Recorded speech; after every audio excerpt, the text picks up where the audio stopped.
যুক্তরাষ্ট্রের বাজারে বাংলাদেশের তৈরি পোশাক রপ্তানি ধারাবাহিকভাবে কমছে। গত বছর রপ্তানি কমেছিল 25%, চলতি বছরেও কমেছে। গত ফেব্রুয়ারি শেষে রপ্তানি কমার হার দাঁড়ায় 19%। বাংলাদেশ নেতিবাচক ধারা থেকে বেরোতে না পারলেও অপর দুই প্রতিযোগী চীন ও ভিয়েতনাম এই বাজারে পোশাক রপ্তানিতে ইতিবাচক ধারায় ফিরেছে। ইউএস ডিপার্টমেন্ট অব কমার্সের আওতাধীন অফিস অব টেক্সটাইল অ্যান্ড অ্যাপারেলের হালনাগাদ পরিসংখ্যান অনুযায়ী যুক্তরাষ্ট্রের ব্যবসায়ীরা চলতি বছরের প্রথম 2 মাস জানুয়ারি ফেব্রুয়ারিতে বিশ্বের বিভিন্ন দেশ থেকে 1218 কোটি মার্কিন ডলারের তৈরি পোশাক আমদানি করেছেন। এই আমদানি গত বছরের একই সময়ের তুলনায় 7.78% কম। 2022 সালে যুক্তরাষ্ট্রের ব্যবসায়ীরা মোট 9,986 কোটি ডলারের তৈরি পোশাক আমদানি করেন, যা 2023 সালে 22% কমেছে। অর্থাৎ গত বছর বিভিন্ন দেশ থেকে 7,784 কোটি ডলারের তৈরি পোশাক আমদানি করে যুক্তরাষ্ট্র। এই বছর যুক্তরাষ্ট্রে তৈরি পোশাক রপ্তানিতে শীর্ষ 5 দেশের রপ্তানি প্রায় একই হারে কমেছে।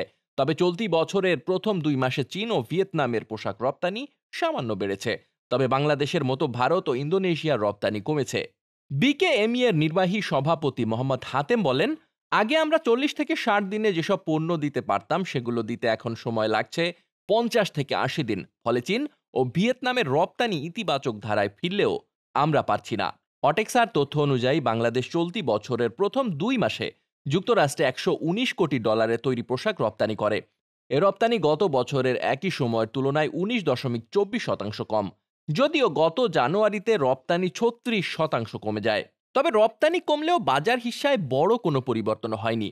ফেব্রুয়ারি শেষে তৈরি পোশাক রপ্তানিতে যুক্তরাষ্ট্রের বাজারে বাংলাদেশের হিস্সা ছিল 9.12%।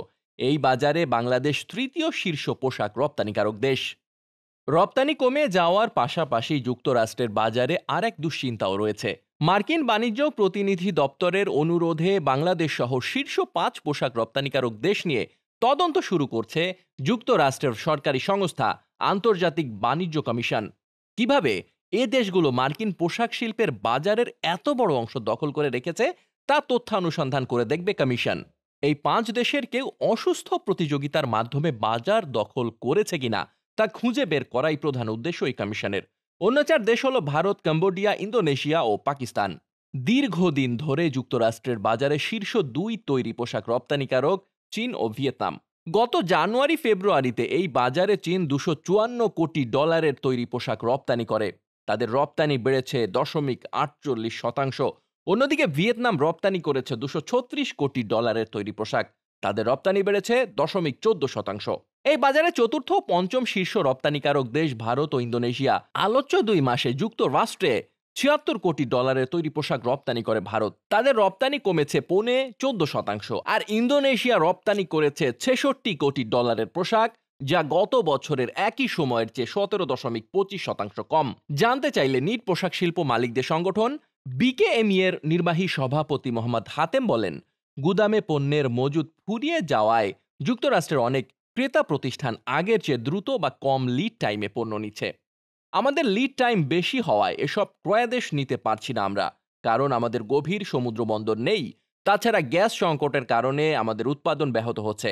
আগে আমরা 40 থেকে 60 দিনে যেসব পণ্য দিতে পারতাম সেগুলো দিতে এখন সময় লাগছে 50 থেকে 80 দিন। ফলে চীন ও ভিয়েতনামের রপ্তানি ইতিবাচক ধারায় ফিরলেও আমরা পারছি না। অপর এক প্রশ্নের জবাবে মোহাম্মদ হাতেম বলেন, ইসরায়েলে ইরানের হামলার পর মধ্যপ্রাচ্যের অস্থিরতা নতুন মাত্রা পেয়েছে।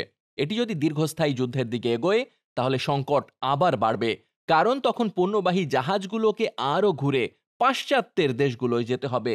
সেটি হলে লিড টাইম আরও বাড়বে। অর্থাৎ সামনের দিনে যুক্তরাষ্ট্রের বাজারে তৈরি পোশাক রপ্তানি মধ্যপ্রাচ্যের অস্থিরতার ওপরও নির্ভর করবে। ডেস্ক রিপোর্ট, বার্তা বাজার।